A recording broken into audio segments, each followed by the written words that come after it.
এই চারণের বাচ্চা, এই বাস্টার্ড, তুই সাহস কি করে হলো? এই যে ঝড়ের মতো চিৎকার করে ইয়াসের কলার ধরে দেওয়ালে ঠেসে গলা টিপে ধরে। তার সাদা আর আকাশি মিশেলের চোখ দুটো ধারণ করেছে রক্তবর্ণ, যেন জ্বলন্ত টকবগে দাবানল।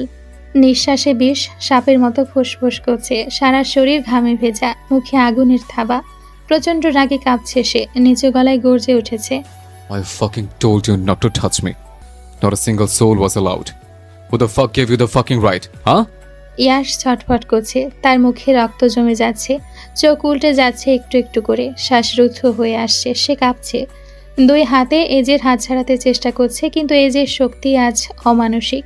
জ্ঞান ফেরার পর এজে ধীরে চোখ মেলে, শরীরটা থকথকে, মাথা প্রচণ্ড যন্ত্রণায় ঝিমঝিম করছে। ঘরে হালকা আলো, পাশের টেবিলে স্যালাইন, বিছানার পাশে একটা সিরিঞ্জ, ইনফিউশন সেট এবং বুকের ওপরে ব্যান্ডেজ। সে ধীরে হাত তুলে দেখে ব্যান্ডেজ। হঠাৎ করেই তার চোখ রক্তবর্ণ হয়ে ওঠে। সে উঠে বসে চিৎকার করে ওঠে। Who touched me? Who the fuck did this? তার মাথায় রক্ত উঠে গেছে, যেন এক নিঃশ্বাসে সব ধ্বংস করে দেবে। সে এক ঝটকায় টেনে ছিঁড়ে ফেলে বুকের ব্যান্ডেজ। মুহূর্তেই তাজা হয়ে ওঠে রক্ত, বুকের পাশ বেয়ে হড়হড় করে গড়িয়ে পড়ে। সে বিছানা থেকে উঠে সব লণ্ডভণ্ড করে ফেলে। এই মুহূর্তে নিজের মাঝে নেই। এক সেকেন্ডে সে কাচের গ্লাস, শিশি সব ছুঁড়ে ফেলে, জানালার পর্দা ছিঁড়ে ফেলে, সাইড টেবিল ভেঙে চুরমার করে দেয়। কাঁচ ভাঙা তীব্র শব্দ পেয়ে দৌড়ে আসে ইয়াশ, মাতিও, ড্রেভেন। ঘরের এমন অবস্থা দেখে তিনজনের চোখ ছানা বড়া। তার এতক্ষণ যাবৎ এই ঘরেই ছিল। সবে মাত্রই ঘর থেকে বেরিয়েছিল ড্রেভেনকে বিদায় দিতে, কিন্তু যেতে না যেতেই যমরাজের তাণ্ডব শুরু। এজের পাগলামি যেন মাত্রা ছাড়িয়ে গেছে। ভয়ে ঘরের এক কোণে দাঁড়িয়ে কাচুমাচু করছে মাত্রেও। এই মুহূর্তে এজের কাছে ঘেঁষার সাহস নেই তার। দাঁত দিয়ে সমানে কামড়ে যাচ্ছে হাতের আঙ্গুলগুলো। তার পুরো শরীরটা থরথর করে কাঁপছে। আজকে নিশ্চয় কারো একটা লাশ বের হবে এই ঘর থেকে, আর সেটা হবে ট্রেজানের ফেভারিট ফুড। পুরো ঘরটা লণ্ডভণ্ড, রক্ত আর কাজ ছড়িয়ে ছিটিয়ে। এই যে নিজের ছায়ার মতো পাগলামিতে ডুবে আছে। This fucking pain is mine. It's here. Her gift. Her poison. And I fucking want it. এজের এমন পাগলামি দেখে এগিয়ে আসে ইয়াশ। ব্রো শান্ত হ প্লিজ, কেন এমন পাগলামি করছিস? ব্লিডিং হচ্ছে তো। এজে আরো গর্জে ওঠে, তার চোখে যেন কবরের নিচে শত বছর ঘুমন্ত আগুন জেগে উঠেছে। মুখে এক অদ্ভুত সুখানুভূতির আভা। রক্ত আর পাপের নেশায় ডুবে থাকা এক শয়তান, যার জন্য মৃত্যুই নেশা। ইয়াশের হাড় কাঁপুনি দিয়ে ওঠে। Fuck. Who did this? Who the hell touched my scar? সে হঠাৎ পেছনে ফিরে চিৎকার করে ওঠে। Matthew? Where the fuck were you? I fucking told you not to touch me. Didn't I? You piece of shit. প্রচণ্ড ভয় ঘামছে মাত্রেও, গলা শুকিয়ে কাঠ। তবুও কাপা গলায় কোনো মতে নিচু সরে বলে, ভাই আপনি সেন্সলেস হয়ে গিয়েছিলেন। আমরা ভয় পেয়েছিলাম যদি আপনার কিছু হয়ে যায়।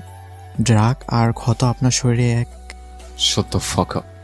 মাত্রেওর কণ্ঠ রুদ্ধ হয়ে গেছে। বয়ে কিছু বলতে পারছে না। বয়ে বারবার শুষ্ক ঢোক গিলছে। তোরা কি ভেবেছিস আমি একটু দুর্বল হয়েছিলাম বলে আমি জ্ঞান হারিয়েছে? আমি নেশাগ্রস্ত হয়ে পড়েছে? সে হাসে বিকৃতভাবে, চোখ পাগলের মতো উজ্জ্বল। আর এইসব সামান্য ড্রাগ আমার কিছুই করতে পারে না। This fucking drugs and nothing but jokes. এর থেকে বড় নেশা আমার রক্তে মিশে গেছে। That poison. তার চোখ টকটকে লাল, গলায় ভেসে ওঠে চেনা একটা তৃষ্ণা। She touched me. And that one touch made every fucking drug in this world meaningless. তার পাশে আরও জোরে চিৎকার করে, ভাঙচুর করে সবকিছু। আয়নার কাছে হাত ছুঁড়ে রক্তাক্ত হয় নিজের মুঠো। আজকে আমিও দেখব তোর কলিজাটা ঠিক কতটা বড় হয়ে গেছে, যে আমার বারণ করা সত্ত্বেও তুই দুঃসাহস দেখিয়েছিস। ইয়াশ মাত্রেওর এমন করুণ অসহায় অবস্থা দেখে এজেকে থামানোর চেষ্টা করে। কেন এভাবে নিজেকে রক্তাক্ত করছিস? কেন কষ্ট দিচ্ছিস নিজেকে? তুই কি নিজেকে ধ্বংস করে ফেলতে চাস? প্লিজ একটু শান্ত হ। মাত্রেওর কোনো দোষ নেই। আমি ওকে বলেছিলাম ড্রেভেনকে কল করতে। তুই খুক খুক করে কাশতে শুরু করে ইয়াশ। এ যে এমনভাবে গলা টিপে ধরেছে, প্রাণটা যায় যায় অবস্থা। তুই আমার অস্তিত্বে হাত দিয়েছিস। You bloody moron. I'll fucking kill you. Yash নিঃশ্বাস নিতে পারছে না, দুহাত ছটফট করে।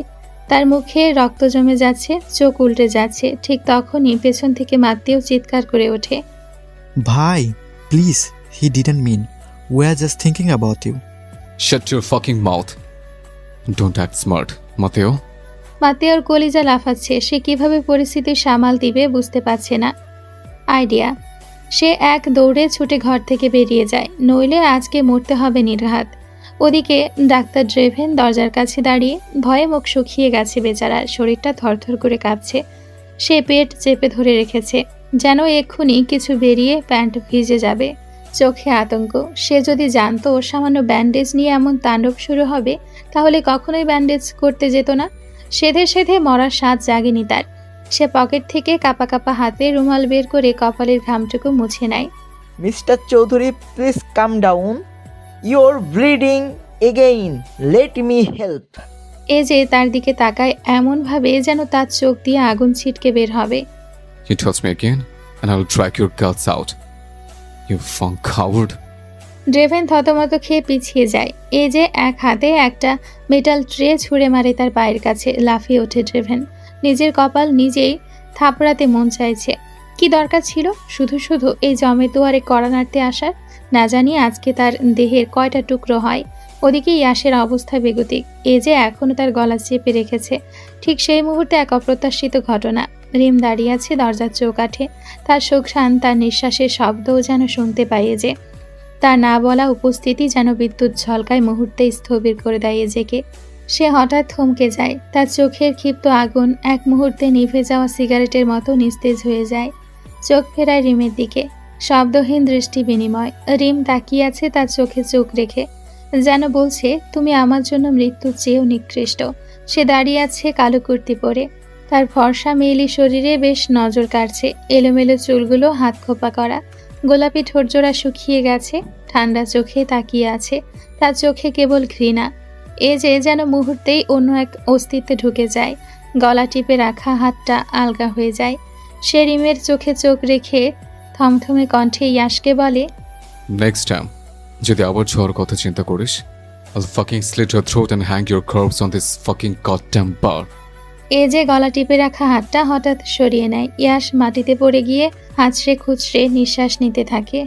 গলা চেপে ধরে কাশতে থাকে। মাতিয়ে দৌড়ে যায়, তাকে ধরে। সে ইয়াসকে তুলে ড্রেভেনকে সহ চুপচাপ বেরিয়ে যায় রুম থেকে। পুরো ঘরময় জুড়ে কিছুক্ষণ চলতে থাকে নীরবতা। এ যে চোখ দুটো গভীর নেশালো আর কামুক। রিম ধীরে এগিয়ে আসে, হাতে তুলে ফার্স্ট এইড বক্স। সে তাকায় এজের চোখে। এ যে এই মুহূর্তে সম্পূর্ণরূপে রিমের বশীভূত। যেন দুজনের মধ্যে শব্দবিহীন চোখে চোখে কথা হচ্ছে। তার চোখের ভাষা বুঝতে পেরে কাউচে শরীরের ভার ছেড়ে ঠাস করে বসে পড়ে এ যে। রিমও তার পাশে বসে। বক্স থেকে বের করে ব্যান্ডেজ, অ্যান্টিসেপটিক, তুলা, ওষুধ। এজের বুক খোলা। টানা হ্যাচড়ার ফলে ক্ষতটা আরও গাঢ় তাজা হয়ে উঠেছে। রিম ওষুধ নিয়ে পরিষ্কার করতে যায়, কিন্তু তার নিঃশ্বাস আটকে আসছে। এজের শক্তপোক্ত ফর্সা খোলা বুক, বুকের বাপাশের ক্ষতর উপরে সেই কালো তিল। ভীষণ অস্বস্তি হচ্ছে তার। তার আঙ্গুল কাঁপছে। বুকের ভেতরে যেন এক একটা ঢেউ ধাক্কা মারছে। সে এভাবে কখনো কোনো পুরুষের সামনে আসেনি। বারবার এই জানোয়ারটার সামনেই পরিস্থিতি এনে ফেলে তাকে। পরিস্থিতি বললে ভুল হবে, কেননা জানোয়ারটাই তার সামনে জোর করে আসে। রিমের এমন অবস্থা দেখে নিঃশব্দে ঠোঁট কামড়ে শয়তানি হাসে এজে। রিম কাপা কাপা হাতে ক্ষতটা পরিষ্কার করতে থাকে। এজে আবেশে চোখ বন্ধ করে ফেলে, কাউচে এলিয়ে দেয় মাথা। তার নিঃশ্বাস ভারী, হৃদস্পন্দন ছুটছে বেগতিক হারে। রিমের ছোঁয়ায় যেন কারেন্টের ঝটকা লাগছে তার শরীরের সমস্ত ইন্দ্রিয়তে। সে ধীরে ফিসফিস করে মাদকতা কণ্ঠে বলে, Don't stop, please. It's driving me to heaven. রিম এক মুহূর্ত থেমে যায়, চোখ নামিয়ে তাকায়। তার ঠোঁটে ফুটে ওঠে এক চিলতে শয়তানি হাসি। তারপর হঠাৎ ক্ষতটায় জোরে চাপ দেয়, এমনভাবে যেন রক্ত ফের নতুন করে বেরিয়ে আসে। Ah, এ যে কুকড়ে না গিয়ে চোখ বন্ধ করে শ্বাস নেয়। শক্ত করে কামড়ে ধরে রক্তলাল ঠোঁটটা, যেন ছিঁড়েই ফেলবে সেটা। সে হেসে ফেলে কাপা গলায়, ঘাম ভেজা কপালে। সে বলে, more. এই যন্ত্রণাটা ভালো লাগছে। এটাই তো চাই। তুমি যন্ত্রণার মাঝেও তৃপ্তি দাও আমাকে। স্বর্গে চলেছি আমি। রিমের শরীরে রাগ ঘৃণা তরতর করে বাড়তে থাকে। সে আরও জোরে চাপ প্রয়োগ করে সেখানটায়। উফ, that's it baby. তোমার আঙুলের এই চাপটাই তো আমার generation of bliss. The pain you give me is my fucking ecstasy. রিম দাঁত চেপে বলে, আপনি অসুস্থ, বিকারগ্রস্ত আপনি। এই যে ধীরে মাথা হেট করে ফিসফিস করে, হ্যাঁ, তোমার স্পর্শে অসুস্থতা তৈরি হয়েছে। And now I am addicted to it. Rim আর একবার চেপে ধরে ব্যান্ডেজ, এবারে শক্ত করে পেঁচিয়ে ফেলে বুকের চারপাশে। ভাববে না আপনার প্রতি আমার কোনো অনুভূতি আছে, মানবতাও না, কারণ আপনি মানুষ নন, জানোয়ার। আপনি জানোয়ারের প্রতি দয়া আসে না, শুধু ঘৃণা আসে। বাধ্য হয়ে এসেছি, আপনাকে ঘৃণা করি, রক্ত মিশে যাওয়া ঘৃণায়। এই যে ফিসফিস করে, I'll take it. Hurt me? Just don't leave me. যত বড় ঘৃণা করো, because only when you hate me, I know you feel me. রিম চোখ সরিয়ে নেয়। ভুল ভাবছেন, আপনাকে অনুভব করা তো দূরের কথা, আপনি স্পর্শ করলেই গান ঘিন ঘিন করে আমার। এজের মুখে রং বদলে যায়, সে ধীরে এগিয়ে আসে। মুক্তা রিমের খুব কাছে, তার গরম নিঃশ্বাস আঁচড়ে পড়ছে রিমের মুখে। তার শরীর শিউরে ওঠে, তবুও সে নিজেকে শক্ত করে রাখে। তুমি জানো না সোনা, hate stays longer than love. তুমি যতটা ঘৃণা করবে, আমি ততটাই দীর্ঘ সময় জ্বলে থাকবো তোমার ভেতর। রিম চুপ করে যায়, রাগ তার আকাশচুম্বী। সে শক্ত কণ্ঠে বলে, আপনি ভেতরে আছেন শুধু একটা নোংরা বর্জ্য, নষ্ট, বিষাক্ত, জঘন্য পদার্থ হিসেবে। এজে ঠোঁট তাচ্ছিলে সামান্য বাঁকায়। সে নোংরা পদার্থই তোমার গায়ে লেগে থাকবে। তুমি মুছতে পারবে না, বলতেও পারবে না। তুমি ছটফট করবে, আর আমি বেঁচে থাকবো তোমার অভিশাপ হয়ে। রিম আর কোনো কথা বলে না, সে দ্রুত নিজের কাজ শেষ করতে থাকে। ওদিকে এই দুই পাগলের কাহিনী দেখছে দরজার আড়ালে লুকিয়ে থাকা 3 ছাগল। একজন আরেকজনের ওপর হুমড়ি খেয়ে সিনেমা দেখতে ব্যস্ত। তারা ভেবেছিল এখানে হয়তো কোনো রোমান্টিক সিন চলবে, কিন্তু সেরকম কিছুই হলো না। উল্টো তাদের সমস্ত আশায় জল ঢেলে মাটি করে দিল এই দুই পাগল। ইয়াশ বেজায় বিরক্ত। এত কথা বলার কি দরকার? শেষে ধরে একটা চুমু দিলেই তো হয়। না, এই ছেলেকে দিয়ে আর হবে না, আমাকেই কিছু একটা করতে হবে। তখন মাত্তেও রুম থেকে বেরিয়ে সোজা রিমের কাছে যায়। সে জানতো এখন যদি এই খ্যাপা ষাঁড়কে কেউ শান্ত করতে পারত, সেটা একমাত্র রিম। সে গিয়ে রিমের কাছে অনেক অনুরোধ করে। প্লিজ ম্যাম, একবার আমার সাথে চলুন। আপনি ছাড়া এই মুহূর্তে বাইকে কেউ শান্ত করতে পারবে না। আমি আপনার পায়ে পড়তাম, কিন্তু সেটা সম্ভব না। আপনার পায়ে হাত দিলে আমি থাকবো, কিন্তু আমার এই সুন্দর হাত দুটো থাকবে না। বিরক্তিতে রিমের কপাল কুঁচকে যায়। তারা মরল না বাঁচলো এতে তার কিছু যায় আসে না। উল্টো এই গাধাগুলো মূল্যে সে মুক্তি পাবে এখান থেকে। পর মুহূর্তে সে মনে মনে কিছু একটা ভাবে। এখান থেকে পালাতে হলে এই গাধার সাথে ভাব জমাতে হবে। সে ফট করে রাজি হয়ে যায়। মাত্তেও চোখে ফুটে ওঠে খুশি ঝিলিক। মাত্তেও এই যে দরজার কাছে ফিসফিস করে বলে, ভাই প্রেমে পড়েনি, পুরো পাগল হয়ে গেছে। ইয়াশও একইভাবে ফিসফিস করে বলে, এই পাগলামিওকে ধ্বংস করে দিবে একদিন, তখন এসব চিকিৎসা করেও কোনো লাভ হবে না। ড্রেভেন ধীরে বলে, He doesn't need a doctor. He needs a miracle. And maybe that miracle is her. Rim bandage গুছিয়ে চলে যায়। নিজের কাজ শেষ করে দ্রুত উঠে দাঁড়ায়। তার পায়ের আওয়াজ মিলিয়ে যেতে থাকে দরজার দিকে। এ যে একা পড়ে থাকে, হাত দিয়ে ব্যান্ডেজে স্পর্শ করে, তারপর চোখ বন্ধ করে ফিসফিস করে, তোমার ঘৃণা আমাকে বাঁচিয়ে রাখে, এটাই তো আমার একমাত্র অমৃত। দরজার কাছে পৌঁছাতে রিমের ভ্রু কুঁচকে যায়। ইয়াশ, মাত্তেও, ড্রেভেন সবগুলো আড়ি পেতে দাঁড়িয়ে আছে। রিম দেখা মাত্রই তারা সোজা হয়ে দাঁড়ায়, ইতিউতি করতে থাকে এদিক ওদিক তাকিয়ে। রিম কোনো কিছু না বলেই সেখান থেকে চলে যায়। এতে তারা যেন হাঁপ ছেড়ে বাঁচে। যেমন বাঘ তেমন বাঘিনী। বাপরে, তারা 3 জনে একসাথে বার কাউন্টারে বসে আছে। এই দুজনকে এক করতে হলে কিছু একটা প্ল্যান করতে হবে। ইয়াশ হঠাৎ বলে ওঠে, এলি কোথায়? ওকে তো একবারও দেখলাম না। মাত্তেও জবাব দেয়। ফ্রান্সিসকোতে গেছে। ইয়াশের ভ্রু কুঁচকে যায়। হঠাৎ? ভাই পাঠিয়েছে কোনো একটা কাজে, আমাকে কিছু বলেনি। ইয়াশের মনটা হঠাৎ বিষণ্ণ হয়ে যায়। সে মনে মনে বলে, আমাকে না জানিয়ে চলে গেলে, একবারও বলার প্রয়োজন মনে করলে না। এতটাই পর হয়ে গেছে আমি।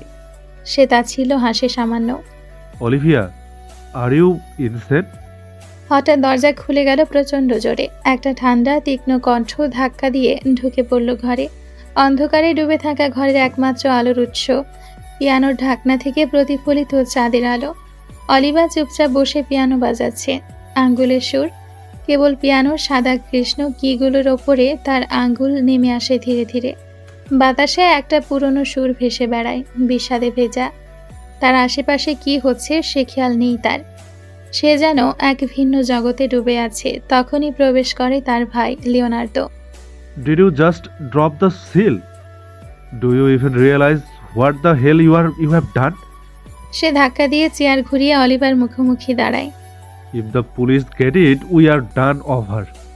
অলিভা থামেনি, পিয়ানোর শেষ নোটটা বাজিয়ে বলল ধীরে, I did not forget it, Leo. I planted it. What the? লিওনার্দোর কণ্ঠ থেমে যায়। সে চমকে তাকায়। তাদের সুযোগ ছিল, লিও। তারা আমাকে ধরতে পারত, কিন্তু তারা পারেনি। তুমি জানো কেন? অলিভার ঠোঁটে রহস্যময় হাসি। Because they don't want me, they want Jen. Don't say that name. এক মুহূর্তের জন্য লিওনার্দোর চোখ রাগে লাল হয়ে ওঠে। জেন নামটা যেন তার কাছে একটা বিষ। তার বুকের ভেতরটা যেন কেউ আগুনে পুড়িয়ে দিচ্ছে। Jane, সে দাঁত চেপে ফিসফিস করে। 3 damn years, and I still remember everything. ঘর অন্ধকার থেকে আরো গভীর হয়ে যায়। লিওনার্দোর চোখে ভেসে ওঠে সেই পুরনো দৃশ্য। লিওনার্দো লিও, গো লিও। রোমের শহরতলিতে সেই রাতে ছিল গর্জে ওঠা ইঞ্জিন। নিয়ন লাইটের নিচে দাঁড়িয়ে হাজারো দর্শক, সবাই চিৎকার করছে একটাই নাম, লিও। হাজার দর্শকের গলা ফাটানো চিৎকারে পুরো আন্ডারগ্রাউন্ড রেসিং ট্র্যাক কাঁপছে। লিওনার্দো রিচি, যার নামে গর্ব করে এই শহর। রেসিং তার জন্য শুধু খেলা নয়, অস্তিত্ব। He was the king of speed, the undefeated ghost on wheels. তার সামনে দাঁড়িয়ে থাকা গাড়িটা একটা চকচকে লাল ফারারি SF90 স্ট্র্যাডেল। সে ইঞ্জিন স্টার্ট করে, গাড়ির দরজায় আঁকা এলআর। সবাই জানে আজও সে জিতবে। হঠাৎ দূর থেকে একটা অদ্ভুত শব্দ। একটা গাড়ি ধীরে ধীরে আসে রেসিং রিংয়ের মাঝে। দুনিয়ার সবচেয়ে দামি স্পোর্টস কার, 19 মিলিয়নের একটা দানব। সকলে অবাক হয়ে হাঁ করে তাকিয়ে থাকে। সবাই জানতে চায় কে সেই ব্যক্তি যার কাছে পৃথিবীর সবচেয়ে দামি স্পোর্টস কার আছে, যে কার ছুঁয়ে দেখা সকল রেসারদের স্বপ্ন। 1, 2, 3 রেড সিগন্যাল দিতেই শুরু হয় রেস। ফেরারি বনাম বুগাটি। প্রথমে এগিয়ে যায় লিওনার্দো, তার গতি বারুদের মতো। He feels like fire. কিন্তু বুগাটি গাড়িটি এখনো দাঁড়িয়ে আছে। সবার মনে একটাই প্রশ্ন, কখন সে গাড়ি স্টার্ট দিবে। কিন্তু বাঘ ঘুরতে চোখের পলকে Bugatti move like a shadow, নীরব, নিখুঁত, নৃশংস। সবার মুখ হা হয়ে আছে, যেন কেজি কেজি মাছি ঢোকানো যাবে সহজেই। চোখ ছানা বড়া। গাড়িটা কিভাবে চোখের পলকে হাওয়া হয়ে গেল। একটা মুহূর্তে লিওনার্দো বুঝে যায় সে হেরে যাচ্ছে। The crown is slipping. শেষ মোড়ে গিয়ে Bugatti shoots forward like lightning. ধুলোয় মিশে যায় লিওনার্দোর ফেরারি। বুগাটি থেকে নেমে আসে এক যুবক, উচ্চতায় 6 ফুট 2। তার পরনে কালো হুডি, মাথায় তোলা হুড, মুখে কালো মাস্ক। শুধু দেখা যাচ্ছে দুটো হিমশীতল চোখ, আকাশি আর সাদার মিশেলে জ্বলে, ধ্বংস ডেকে আনার মতো। এক দর্শক ফিসফিস করে, হু দি হেল ইজ দ্যাট? জবাব আসে, হিজ আরেত্রিক জৈন চৌধুরী। জৈন নামটা হাওয়ায় ছড়িয়ে পড়ে। দর্শকদের চিৎকার ছড়িয়ে পড়ে চারিদিকে। সবার মুখে এখন কেবল একটাই নাম, জেইন, জেইন, জেইন। অলিভা তখন ভিড়ের মাঝে দাঁড়িয়ে থাকা এক মেয়ে। তার চোখ এক পলকে আটকে যায় ওই মুখোশ পরা ছেলেটার চোখে, যে তাকায় না কারো দিকে, তবুও তার দিকে তাকিয়ে থাকে সবাই। বাকি সব মেয়েদের মতোই মুহূর্তে নিজের হার্টবিট মিস করে Olivia. That night Leo lost more than just a race. He lost his pride, he lost his crown, and his sister lost her heart. সেদিনের কথা ভাবতে লিওনার্দোর মাথায় রক্ত চড়ে ওঠে। You fell for him, did not you? তার গলা ঈর্ষা, ঘৃণা আর হেরে যাওয়া জ্বালা। He does not even look at women, Olivia. He never cared. But you still crave for a ghost who ruined me. Aliva এবার মুচকি হেসে ঠান্ডা গলায় বলে, সে তোমাকে বরবাদ করেনি, লিও। সে শুধু তোমাকে দেখিয়েছে তুমি আসলে কে। Shut up. লিওনার্দোর মুষ্টি আটসাট হয়ে ওঠে। Because of him, I never touched a race car again. That night, under the roar of engines and broken pride, I made just one promise. I will destroy him, piece by piece. পেন্ট হাউসের অন্দরমহলটা ঝলমলে আধুনিক marble পাথরের মেঝে। নিঃশব্দে হাঁটলেও প্রতিধ্বনি হয়। রিম একা ঘুরছিল, তার চোখে ক্লান্তি, মনে অস্থিরতা। মনে হচ্ছে এই বিলাসী খাঁচাটার মধ্যে কোথাও একটা ফাঁক আছে, একটা রহস্য যা সে স্পর্শ করতে পারছে না। ঘুরতে ঘুরতে সে চলে আসে পেন্ট হাউসের একদম শেষ মাথার করিডরে। সেখানে একটা কালো দরজা। অদ্ভুতভাবে দরজাটা অন্য সব দরজার চেয়ে একেবারে আলাদা। না জানি কেন তার মনে হলো এই দরজা খুলে না, এই দরজা ডাক দেয়। ঠিক তখনই পাশে থাকা একটি মেয়ে, সম্ভবত স্টাফ বা কেয়ারটেকার, দ্রুত দৌড়ে এসে তার সামনে দাঁড়ায়। তার চোখে আতঙ্ক। এই ঘরের সামনে যাবেন না ম্যাম। এই ঘরে সকলের প্রবেশ করা নিষিদ্ধ। স্যার কাউকেই এখানে ঢুকতে দেন না। রিম চমকে তাকায়। মেয়েটার কণ্ঠে কাঁপুনি। মানুষ কেন ম্যাম? একটা মাছিকেও যদি এ ঘরে ঢুকতে দেখে ফেলেন স্যার, তাহলে সেটাকেও মেরে ফেলেন তিনি। কাউকে ছেড়ে দেন না। আপনি প্লিজ যাবেন না। স্যার জানতে পারলে সব তছনছ করে দেবে, আমাদেরও রেহাই দেবে না। রিম কিছু বলে না, তার চোখ স্থির হয়ে থাকে দরজার দিকে। মেয়েটা হাত জোর করে। প্লিজ ম্যাম, চলুন এখান থেকে। রিম ধীরে ধীরে সরে আসে দরজার সামনে থেকে, কিন্তু কিছু একটা যেন তাকে ডাকতে থাকে। সে মাথা নিচু করে চলে যায়, কিন্তু মনে মনে ভাবে, এই ঘরে কি আছে? এটা তো ভয়ঙ্কর কেন? আমায় জানতেই হবে কি এমন লুকিয়ে রেখেছে জানোয়ারটা। এই রহস্য আমায় টানছে। একদিন দরজাটা খুলবো আমি। জেমেলি হাসপাতাল। রোম নীরব। সাদা আলোয় ভরা করিডর। মাঝে মাঝে নার্সদের পায়ের শব্দ ভেসে আসে। কাছের দেওয়ালের ভেতর দেখা যাচ্ছে ছোট্ট ছেলেটা ঘুমিয়ে আছে, তার হাতে স্যালাইন ঝুলছে। ঋষভ আর ক্যাথি কেবিনের বাইরে সোফায় বসে, হাতে দুটো কফির কাগজের কাপ। দুজনে নীরব, যেন নিঃশব্দে কিছু বলার চেষ্টা চলছে। ক্যাথি এক পলক ভাইয়ের দিকে তাকিয়ে ধীরে বলে, আজ সত্যি মনে হচ্ছিল আমার পৃথিবী থেমে যাবে। ঋষভ মাথা নিচু করে বসে, গলার স্বর নিঃস্ব ও শান্ত।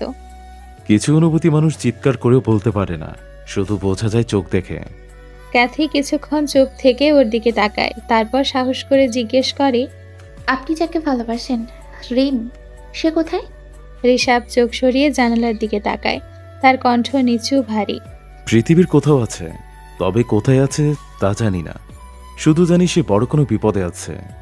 আমি শুধু তাকেই খুঁজতে এসেছি। তাকে খুঁজে পেলে আবারও হারাতে পারবো কিনা জানি না। ক্যাথি কৌতূহলী গলায়, আপনার কণ্ঠে যে গানটা শুনেছিলাম, ওটা কি ওর জন্য? ঋষভ ধীরে ধীরে মাথা নাড়ে। সব গানই ওরই জন্য। একটা দীর্ঘ নিঃশ্বাস ফেলে সে, যেন নিজের হৃদয়ে হাত দিয়ে খুলে ফেলতে চায় জমে থাকা অতীত। ক্যাথির গলায় মৃদু কাঁপন। সে ধীরে ফিসফিস করে, আপনাদের প্রথম দেখা কিভাবে হয়েছিল?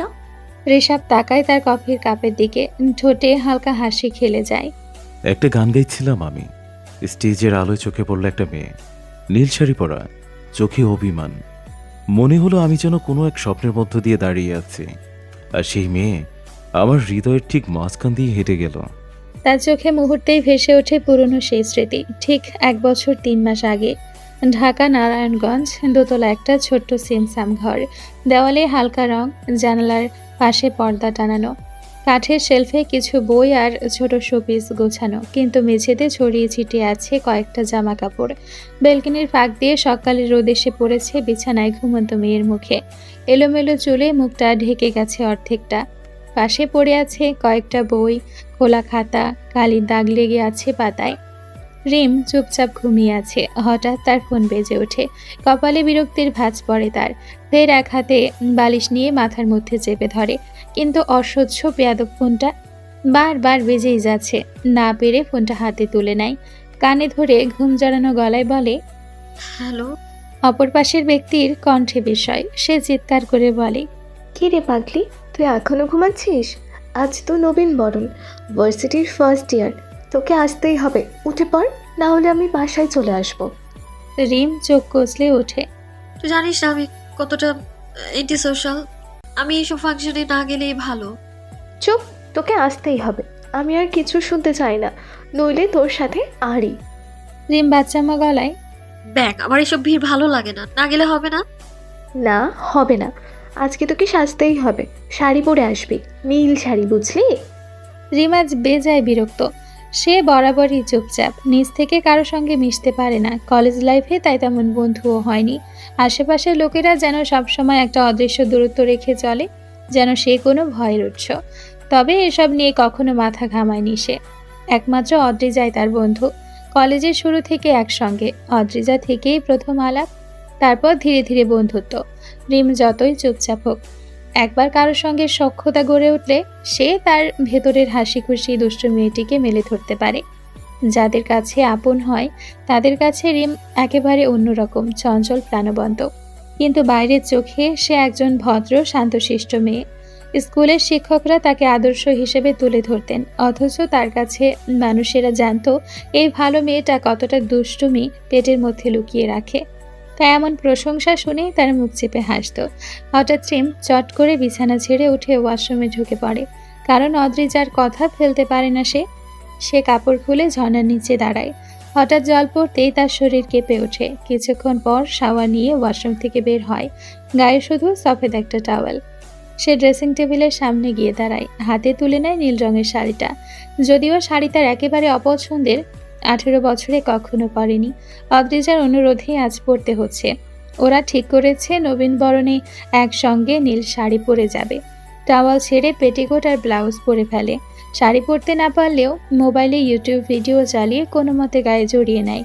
মুখে হালকা পাউডার, ঠোঁটে নুড কালার লিপস্টিক। সাজগোজে তেমন আগ্রহ নেই তার।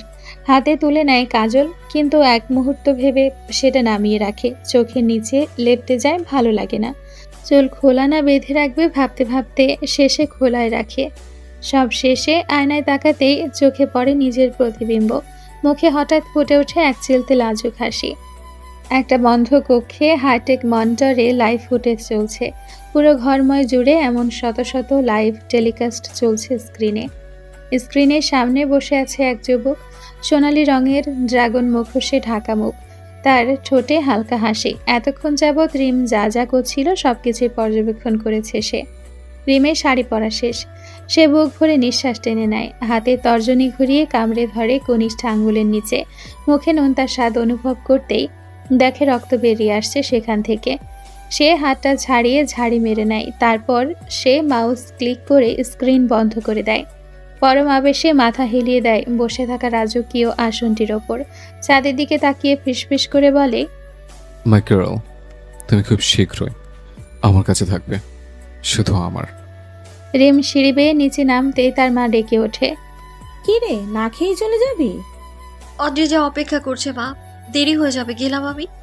ভদ্রমহিলা কথা বাড়ালেন না। তিনি জানেন তার মেয়েকে জোর করে কোনো লাভ হবে না। কথা তো শুনবেই না, উল্টো তর্ক বেঁধে যাবে। নারায়ণগঞ্জে সরু রাস্তায় চলতে থাকা একটা রিকশার উপর বসে আছে দুই বন্ধু। রিম পাশে তাকিয়ে আছে অন্য মনস্ক হয়ে, কিছু যেন খুঁজে বেড়াচ্ছে চোখে। অদ্রিজা একটু পর ঝাঁকুনিতে হাসে।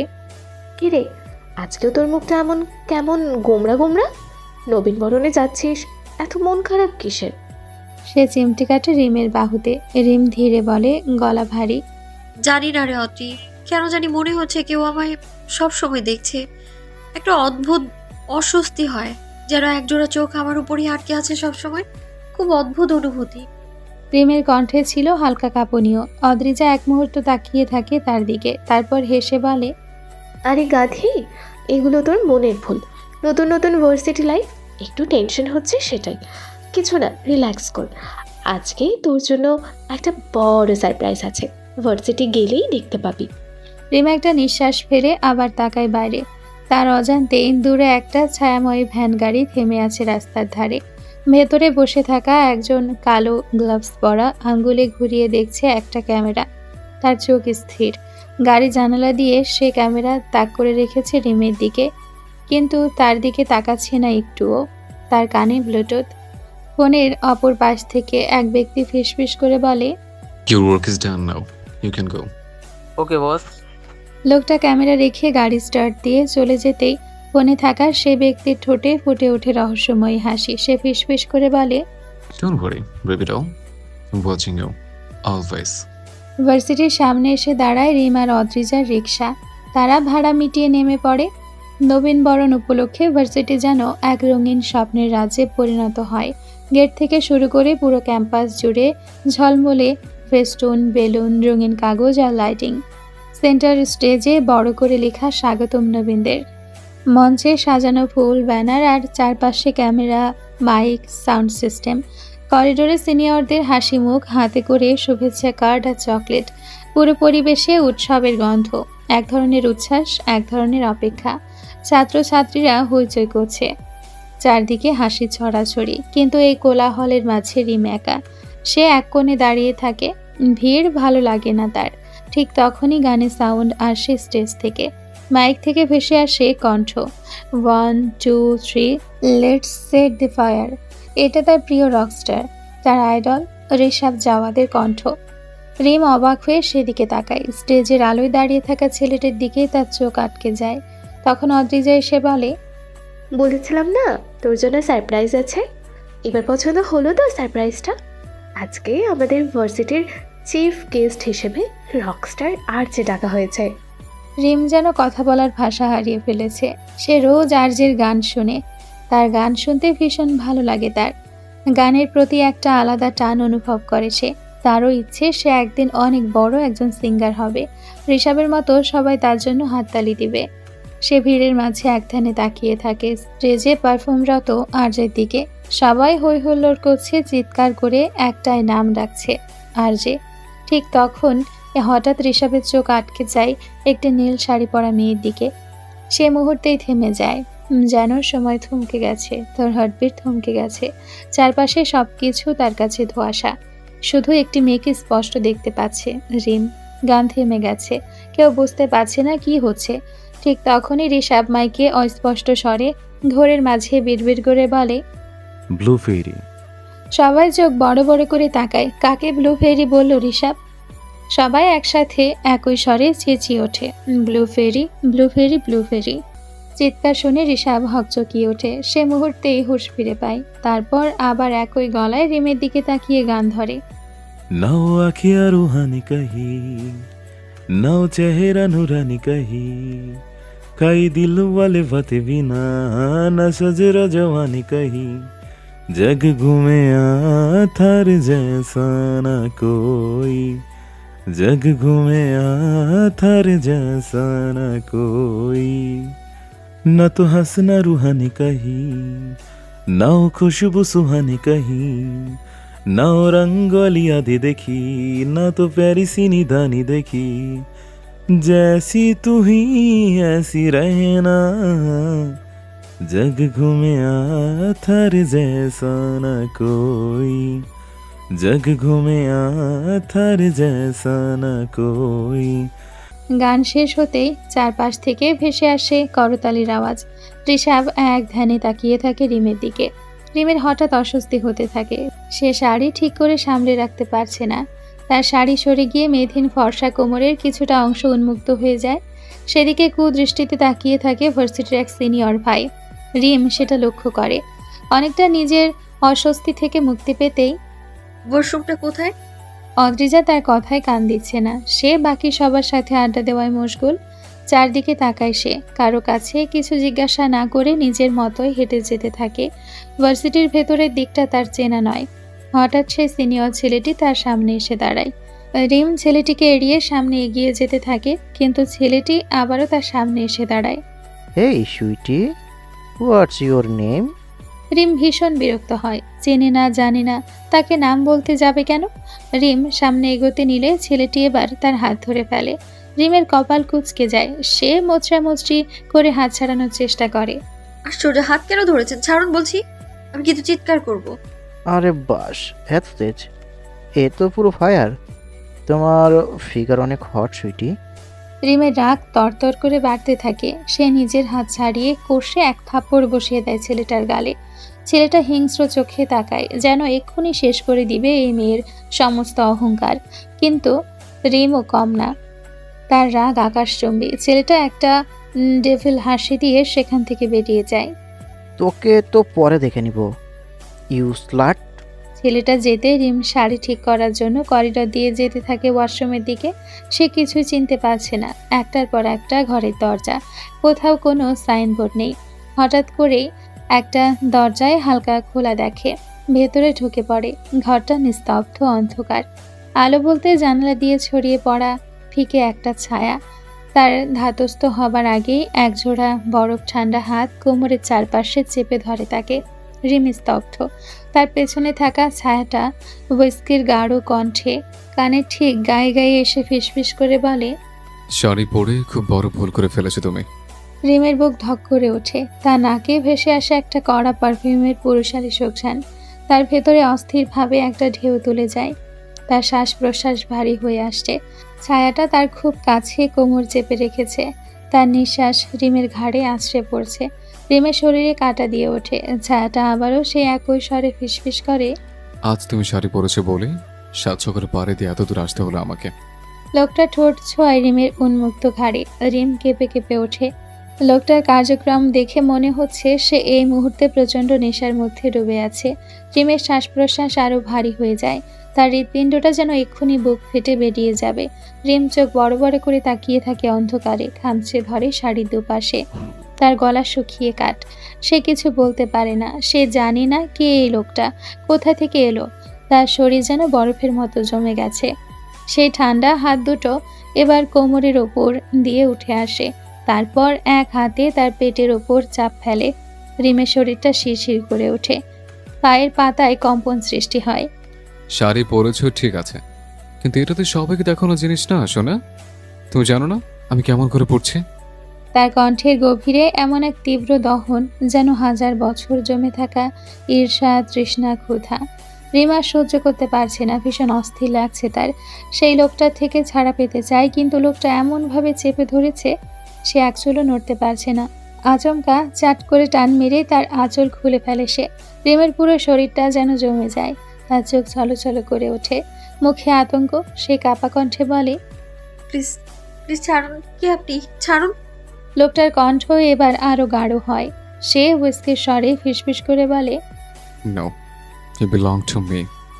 এই শরীরটা আমার মালিকানায় তৈরি। এই পেটের 1 ইঞ্চিও কারো চোখে পড়লে আমি সহ্য করবো না। শাড়ির নিচে লুকানো রত্নগুলো আমি ছাড়া কেউ দেখলে কেবল তাকে ছিঁড়ে ফেলবো না। তোমাকে ছিন্ন ভিন্ন করে নিজের করে রাখবো, যেন মৃত্যুর পরও কেউ স্পর্শ করতে না পারে। Because even you ashes are mine. তার ঠান্ডা আঙুলে এবার খামচি পড়ে রিমের কোমরে। প্রচণ্ড জ্বালা অনুভব করে সে। দাঁত দিয়ে ঠোঁট কামড়ে ধরে চোখ বন্ধ করে ফেলে। তার চোখের পাতা তীর তীর করে কাঁপছে। লোকটা এবার জোরে নিজের ধারালো দাঁত দিয়ে কামড় বসিয়ে দেয় রিমের সেই কলার বনের ওপরে থাকা কুচকুচে কালো তেলটার ওপরে। আহ! ব্যথায় মৃদু আর্তনাদ বেরিয়ে আসে রিমের মুখ থেকে। ছায়াটা মাথা তুলে তার মুখের দিকে তাকায়। মাদকতা কণ্ঠে বলে, তোমার এই কালো তিলটা যেন কারো নজরে না পড়ে, নইলে পরের বার আরো ভয়ঙ্কর শাস্তি পেতে হবে। রিম এবার প্রচণ্ড জোরে ধাক্কা মারে, তবুও এক চুল নাড়াতে পারে না সেই ছায়াটাকে। রিমের শাড়ির আঁচল পড়ে আছে নিচে। তার পরনে শুধু একটা ব্লাউজ। ছায়াটা একটা জ্যাকেট জড়িয়ে দেয় তার গায়ে। পরের বার যদি আবার শাড়ি পরে স্পর্ধা দেখাও, তাহলে এমন অবস্থা করব এই দেহটা নিজের বলতে পারবে না আর। সে ঠান্ডা স্বরে ফিসফিস করে বলে, নেক্সট টাইম ডোন্ট ডেয়ার।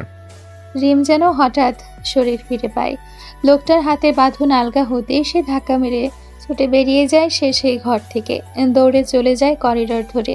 গলায় কাঁপুনি আর চোখের পানি মিলে মিশে গেছে। দরজার ছায়া থেকে তখন একজন ধীরে বেরিয়ে আসে। মুখে সোনালি ড্রাগনের মুখোশ, মাথায় হুড তুলে রাখা।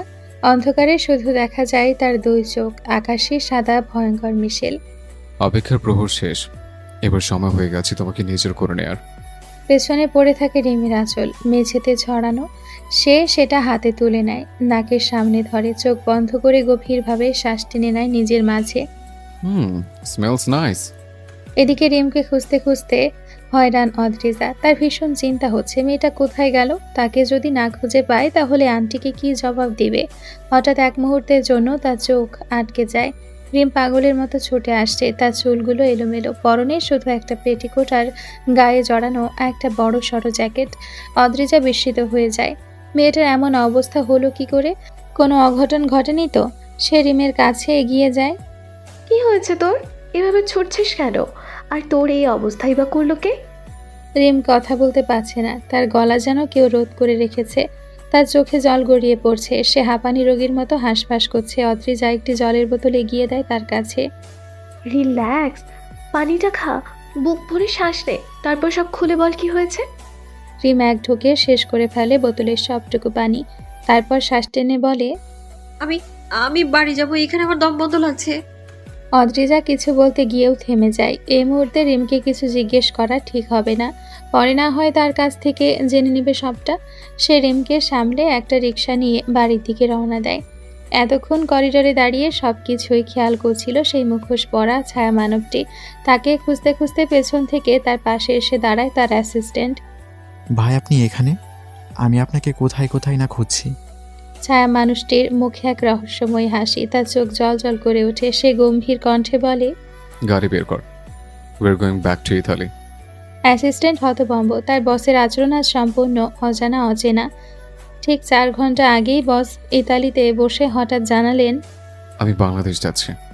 কথাটা শুনে অ্যাসিস্ট্যান্টের মনে যেন একটা বিস্ফোরণ হলো। কারণ গত 11 বছর ধরে বস ইতালিতে থেকেছেন, কিন্তু এই সময়ের মধ্যে একবারও বাংলাদেশে যাওয়ার কথা উচ্চারণ করেননি। হঠাৎ কি এমন হলো যে এখনই এই মুহূর্তে তাকে বাংলাদেশে যেতে হবে? আর শুধু যাওয়াই নয়, বস বললেন 3 থেকে 4 ঘন্টার মধ্যে পৌঁছাতে হবে। এটা তো প্রায় অসম্ভব। সাধারণত প্রাইভেট জেটে করেও 7 থেকে 8 ঘন্টা তো লাগেই। তবু আর কি করা, বস যখন বলেন তখন সেটা আদেশ নয়, যেন বিধান। তাই অ্যাসিস্ট্যান্ট সঙ্গে সঙ্গে ফোন করে তাদের পাইলটকে। বের করে আনে ইনফার্নো এক্স, একটি military spec custom build private jet, যা একমাত্র তার বসের জন্যই তৈরি। বাজার দর প্রায় 12 কোটি মার্কিন ডলার। তারা দেরি না করে ছুটে চলে বাংলাদেশ অভিমুখে। কিন্তু যত ধাক্কা খাওয়া ছিল তারপরেও আরও একটি বাকি ছিল বাংলাদেশে আসতে না আসতেই। বস আবার বললেন ফিরে যেতে হবে এখনই। অ্যাসিস্ট্যান্টে যেন মাথায় বাজ পড়ল। এত টাকা খরচ করে এত জটিলতা পেরিয়ে এলেন, আর এখন আবার ফিরে যাবেন? কিন্তু কিছুই বলার উপায় নেই, কারণ সে জানে তার বস সাইকো। তাই যখন যা বলবে সেটা প্রশ্নহীনভাবে মানতেই হবে, নইলে জান আর গর্দান দুটোই যাবে। তারা দেরি না করে বেরিয়ে পড়ে গাড়ি সহ। ওদিকে ঋষাবের চোখ ভিড়ের মাঝে খুঁজে চলেছে সেই মায়াবী কন্যাকে। একবার দেখার পরে মেয়েটি কোথায় যেন উধাও হয়ে গেল। সে মনে মনে ভেবে ফেলে যে করেই হোক মেয়েটিকে খুঁজে বের করবে। মেয়েটি তো এ কলেজেই পড়ে, তাহলে তাকে খুঁজে বের করা নিশ্চয়ই সহজ হবে। কিন্তু সে তো মেয়েটির নামই জানে না। যাই হোক, কিছু না কিছু একটা উপায়ে সে মেয়েটাকে খুঁজে বের করবেই। তাও আবার আমাদের ক্যাম্পাসে, এই প্রথম। আর যেভাবে মারা হয়েছে দেখে মনে হচ্ছে বহু জন্মের কোপ মিটেছে। এটা কোনো সাধারণ মানুষের কাজ হতে পারে না। সকালটা আজ ভার্সিটির অন্য সব দিনের মতো শুরু হয়নি। সূর্যের আলো ফুটেছে ঠিকই, কিন্তু বাতাসে অদ্ভুত এক ভার। করিডর জুড়ে ছাত্রছাত্রীদের ফিসফিসানি, কিন্তু শব্দগুলো আজ যেন দম আটকে থাকা গলায়। রিম আর অদ্রিজা আজ ভার্সিটির প্রথম ক্লাস, তবুও প্রথম দিনেই যেন কারো অজানা ভয় লেপ্টে বসেছে চারপাশে। হঠাৎ একদল চেলাপেলা হাতা গোটাতে গোটাতে দৌড়ে যায় ক্যাম্পাসের পেছনের দিকে। ক্যাম্পাসের সেই দিকটা সবসময় ছিল ফাঁকা, একটা পুরনো ছায়া ঘেরা রাস্তা, জংলা ঝোপঝাড় আর একটু দূরে ফেলে রাখা ইটের স্তূপ, যেন হারিয়ে যাওয়া কোনো গল্পের নিঃশেষ পাতাগুলো। আজ সেই জায়গাটা লোকে গিজ করছে, চারপাশে কাক পাখির উৎপাত। হাওয়ায় ভেসে আসছে এক গা গুলানো গন্ধ, পচা রক্ত আর দগদগে মাংসের গন্ধ। রিম আর অদ্রিজা ভিড় ঠেলে সামনে আসে। তারা সেই ছেলেগুলোর পেছনে এসেছিল কিউরিওসিটি নিয়ে, কিন্তু রিমের চোখ পড়তেই তার পেট মোচড় দিয়ে ওঠে, পায়ের পাতায় কাঁপুনি, গলায় নিঃশ্বাস আটকে যায়, চোখ বড় হয়ে ওঠে, মুখ দিয়ে শব্দ বের হয় না। তার চোখ বেয়ে গড়িয়ে পড়ে অশ্রু, প্যানিক অ্যাটাক। সামান্য রক্তেই যার মাথা ঘুরে, তার সামনে আজ পড়ে আছে একটি ছিন্ন ভিন্ন লাশ। ভেজা ঘাসের উপর পড়ে আছে একটা বিকৃত দেহ না, যেন মানুষের ছদ্মবেশের চিহ্ন, মাংসপিণ্ড। পেটের অংশটা একেবারে ছিঁড়ে ফেলা, ভেতরের সব অঙ্গ উগড়ে বের করা হয়েছে। তাতে নাড়ি ভুঁড়ি, অন্ত্র, কলিজা সবকিছু মাটিতে গড়াগড়ি খাচ্ছে। রক্তে ভিজে গেছে ঘাস, মাটি, বাতাস সব। ছেলেটার বুক থেতলে দিয়ে খুলে ফেলা হয়েছে। হৃৎপিণ্ড নেই, মনে হচ্ছে কেউ চিৎকার শুনতে শুনতে একে একে সব ছিঁড়ে নিয়েছে। মাথাটা শরীরের সাথে নেই বললেই চলে, গলার চামড়ায় একটুখানি মাংস ধরে আছে মাত্র। এক চোখ তুলে ফেলা হয়েছে, অন্য চোখটা আধা বেরিয়ে পড়ে আছে, দুলছে কাদায়। ঠোঁট ছিঁড়ে ঝুলছে, জিহ্বাটা দুদিকে ফেটে গেছে। ডান হাতের আঙ্গুল 3টে নেই, হাতটাও 3 খণ্ডে ভাগ, চামড়া ছিঁড়ে নেওয়া। কেউ মুখ চেপে আছে, কেউ আবার চোখ ফিরিয়ে নিচ্ছে, আর কেউ ঠান্ডা চোখে ফোনে ভিডিও তুলছে। চেলাপেলাদের চোখে বিস্ময়, আতঙ্ক, ক্ষোভের ছায়া। তাদের লিডার এই ছেলেটাকে কেউ এমনভাবে শেষ করে দিল। কে? কেন এতটা নির্মমতা? ছেলেটা ছিল মাত্র রাজনীতির সক্রিয় নেতা। তার নাম শুনেই অনেকে কেঁপে উঠত। প্রতিটি ফ্রেশারকে তার হিংস্র র্যাগিং সহ্য করতে হতো, কিন্তু আজ তাকে কে যেন এমনভাবে শেষ করে দিয়েছে যেন তার প্রতিটা অত্যাচারের প্রতিশোধ নেওয়া হয়েছে একসাথে। রিমের অবস্থা খারাপের দিকে যাচ্ছে। তার শ্বাস প্রশ্বাস দ্রুত গতিতে চলছে, এই চোখের জল যেন বাদ মানছে না। অপর পাশ থেকে একজন হুট করে বলে, আরে মেয়েটার কি হয়েছে? পানি দাও কেউ, মনে হয় লাশ দেখে ভয় পেয়ে গেছে। ছেলের কথা শুনে অদ্রিজা রিমের দিকে তাকায়। তার মনে পড়ে যায় রক্তের ফোবিয়া আছে রিমের। সে রিমকে সামলে ধরে। রিম অস্পষ্ট স্বরে মুখে বিড়বিড় করে বলে, এটা ওই ছেলেটা, ওই ছেলেটা, এটা সেই ছেলেটা যে আমাকে কালকে আমার হাত ধরেছিল। আমি তোকে বলেছিলাম না ও ও রিমের মনে পড়ে যায় 1.5 বছর আগের কথা, যখন কলেজে একটি ছেলে তাকে সকলের সামনে প্রপোজ করেছিল। যদিও সে সেটা প্রত্যাখ্যান করে দিয়েছিল, কিন্তু পরের দিনই কলেজে খুঁজে পাওয়া যায় সেই ছেলেটার বিকৃত ছিন্ন ভিন্ন লাশ। আর আজ একইভাবে এই ছেলেটাও। তখন পুলিশও কিছুই খুঁজে পায়নি। না, এত মিল কি করে? আমি কি সত্যি কোনো অভিশাপ নিয়ে ঘুরি? মা বলে আমি নাকি অভিশাপ, আমার জন্যই বাবার মৃত্যু হয়েছে। যারাই আমার কাছে আসার চেষ্টা করে তাদের সকলেরই শেষ পরিণতি হয় ভয়ঙ্কর। তাহলে কি মায়ের কথাটাই সত্যি? রিমের কলিজাটা যেন ছিঁড়ে যাচ্ছে, ভীষণ কষ্ট হচ্ছে তার। অদ্রিজা তাকে সান্ত্বনা দিতে থাকে। এইসব তোর ভুল ধারণা, তুই কোনো অভিশাপ না, শুধু শুধু নিজেকে দোষ দিবি না। এইসব কাকতালি, বুঝলি? তুই শান্ত হও প্লিজ। তার দৃষ্টি ঝাপসা হয়ে আসছে, চারপাশের কোনো আওয়াজ কানে ঢুকছে না। হঠাৎ তার মাথায় একটা শব্দ ঘুরপাক খেতে থাকে। Because even your ashes are mine. রাতে অদ্রিজা রিমকে বাড়ি নিয়ে আসার পর রিমের এমন অবস্থা দেখে আঁতকে ওঠে তার মা। সে কি? ওর এই অবস্থা হলো কি করে? কি হয়েছে ওর? শাড়ি কোথায়? অদ্রিজা কোনোভাবে ব্যাপারটা সামলে নেয়। আসলে আন্টি, আপনি তো জানেন ওর শাড়ি পরার অভ্যাস নেই। শাড়িটা সামলাতে পারছিল না বলেই আমি ওকে জ্যাকেটটা পরিয়ে দিয়েছি। আর সারাদিন কিছু খাওয়া হয়নি তো, তাই শরীরটা একটু খারাপ লাগছে। রিমের মায়ের ভীষণ রাগ বাড়তে থাকে। মেয়েটা একটা কথাও শোনে না, সব সময় নিজের জেদ দেখায়। না ঠিক মতো খাওয়া দাওয়া করে, আর না ঠিক মতো শরীরের যত্ন নেয়। অসুস্থ হয়ে গেলে ডাক্তার দেখাতে কত টাকা খরচ হয় সে খবর কি আছে তার? না, নেই। কত কষ্ট করে সংসার চালান তিনি। বাড়িতে আয়ের একমাত্র উৎসই হলো তিনি।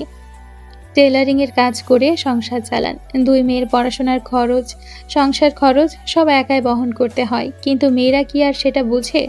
মা তো একটা বান্দি, সারাদিন কাজ করে খেটে মরবে, আর মেয়েরা বসে সব ধ্বংস করবে। যদিও রিম 2টা টিউশনি করে, কিন্তু তাতে তার নিজের পড়াশোনার খরচ চালানোই মুশকিল। নেহাতি মেয়েটা পড়াশোনায় ভালো ছিল, তাই সরকারি স্কুল, কলেজ আর ভার্সিটিতে সুযোগ পেয়েছে। না হলে মেয়ের পড়াশোনা বন্ধ করে সেই কবেই বিয়ে দিয়ে দিতেন। কিন্তু কি আর করার, মেয়েরও অনেক জেদ। বিয়ের কথা বলেই খ্যাক খ্যাক করে ওঠে।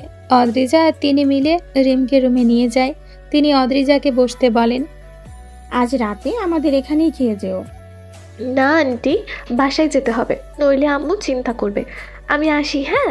কালকে আবার আসবো। কাল তো ভার্সিটির প্রথম ক্লাস। আচ্ছা ঠিক আছে। রিমের মা শেফালি বেগম অদ্রিজাকে গেট পর্যন্ত এগিয়ে দিয়ে আসেন।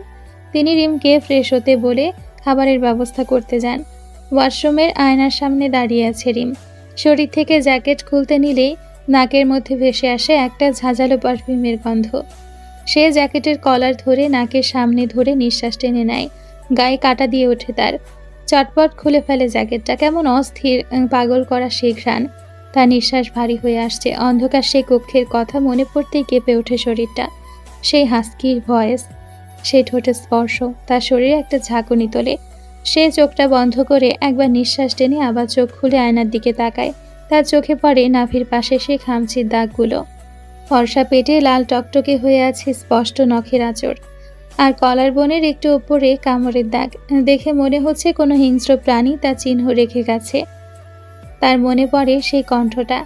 তোমার এই কালো তিলটা যেন কারো নজরে না পড়ে, নইলে পরের বার আরো ভয়ঙ্কর শাস্তি পেতে হবে।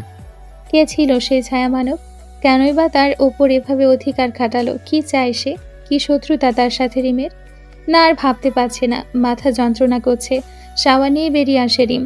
তার পরনে একটা ঢিলে ঢালা টপ আর একটা প্লাজো। মাথার চুলগুলো তোয়ালে দিয়ে মোড়ানো, সেটা খুলে ছুঁড়ে মারে পড়ার টেবিলের সামনে রাখা চেয়ারটার ওপর। ক্লান্তভাবে হাত পা ছড়িয়ে উপর হয়ে শুয়ে পড়ে বিছানায়। একটু পরেই ছুটে আসে রিমের ছোট বোন রাহি। রাত্রিপু, আমু খেতে ডাকছে, তাড়াতাড়ি আয়। রিমের কিছুই ভালো লাগছে না, ভীষণ ঘুম পাচ্ছে। সে বিরক্তিতে চোখ মুখ কুঁচকে বলে, খাবো না, তুই যা, তো জ্বালাবি না একদম।